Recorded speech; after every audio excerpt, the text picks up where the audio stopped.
বল্লভভাই প্যাটেলের সার্ধশত জন্মবার্ষিকী উপলক্ষে বিদ্যাসাগর বিশ্ববিদ্যালয় এবং ভারত সরকারের যুব ও ক্রীড়া মন্ত্রকের অধীন মাই ভারত যৌথ উদ্যোগে পশ্চিম মেদিনীপুর জেলায় যুব সমাজকে নিয়ে একাধিক কর্মসূচি গ্রহণ করেছে।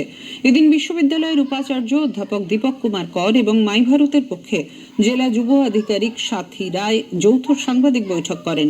উপাচার্য বলেন, আগামী 12ই নভেম্বর সর্দার @150 ইউনিটি মার্চ নামে জেলা পর্যায়ে একটি পদযাত্রা অনুষ্ঠিত হবে মেদিনীপুর শহরে। সর্দার বল্লভভাই প্যাটেল, যার জন্ম শতবর্ষ 150 বছর, এই উপলক্ষে আমাদের ইউনিভার্সিটি আমাদের মাই ভারত সঙ্গে যৌথভাবে এই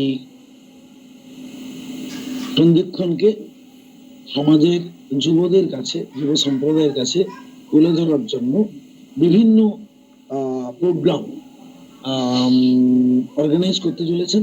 মূল লক্ষ্য হচ্ছে সর্দার বল্লভভাই প্যাটেলের যে message of unity, integrity and self reliance, সেটা আমাদের যুব সম্প্রদায়ের কাছে তুলে ধরা। ভারত সরকারের শিক্ষা মন্ত্রক, Indian council of social science